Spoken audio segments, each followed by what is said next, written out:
ക്ഷേമ pension കൈക്കൂലിയാണെന്ന K C. വേണുഗോപാലിന്റെ വിവാദ പ്രസംഗം രാഷ്ട്രീയ പ്രചാരണമാക്കി എൽ.ഡി.എഫ്. കെ.സി. വേണുഗോപാലിന്റെ വിവാദ പ്രസ്താവനയ്ക്കെതിരെ രൂക്ഷ വിമർശനവുമായി രംഗത്ത് വന്നിരിക്കുകയാണ് CPIM സംസ്ഥാന secretary M.V. Govindan master. Deshabhimani ലേഖനത്തിലാണ് M.V. ഗോവിന്ദൻ മാസ്റ്ററുടെ വിമർശനം. LDF സർക്കാരിന്റെ ജനകീയ മുഖം UDFനെ എത്രമാത്രം അസ്വസ്ഥതപ്പെടുത്തുന്നു എന്നതിൻ്റെ ഉദാഹരണമാണ് കെ.സി. വേണുഗോപാലിന്റെ പ്രസ്താവനയെന്ന് ഗോവിന്ദൻ മാസ്റ്റർ. UDF അധികാരത്തിലെത്തിയാൽ ക്ഷേമ പെൻഷൻ പദ്ധതി തന്നെ ഉണ്ടാകാൻ സാധ്യതയില്ല.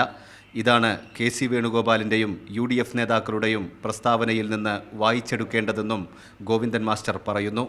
ക്ഷേമ പെൻഷൻ കൈപ്പറ്റുന്ന 62 ലക്ഷത്തോളം കുടുംബങ്ങളെ അപമാനിക്കുകയാണ് കെ.സി. വേണുഗോപാൽ. നിലമ്പൂരിൽ മാത്രം 40,000-ലധികം ആളുകൾ ക്ഷേമ പെൻഷൻ കൈപ്പറ്റുന്നുണ്ട്. ഏകദേശം 6.25 കോടി രൂപയാണ് നിലമ്പൂർ മണ്ഡലത്തിൽ മാത്രം വിതരണം ചെയ്യുന്നത്. അവരെ സ്വാധീനിക്കാനാണ് ക്ഷേമ പെൻഷൻ നൽകുന്നതെന്ന കെ.സി. വേണുഗോപാലിൻ്റെ പ്രസ്താവന അപമാനിക്കലാണ്. ഇതിനെതിരെ ജനരോഷം ഉയരുമെന്നും ലേഖനത്തിൽ പറയുന്നു. മണ്ഡലത്തിൽ വിഷയം LDF ചർച്ചയാക്കി കഴിഞ്ഞു. കൈരളി ന്യൂസ്, മലപ്പുറം.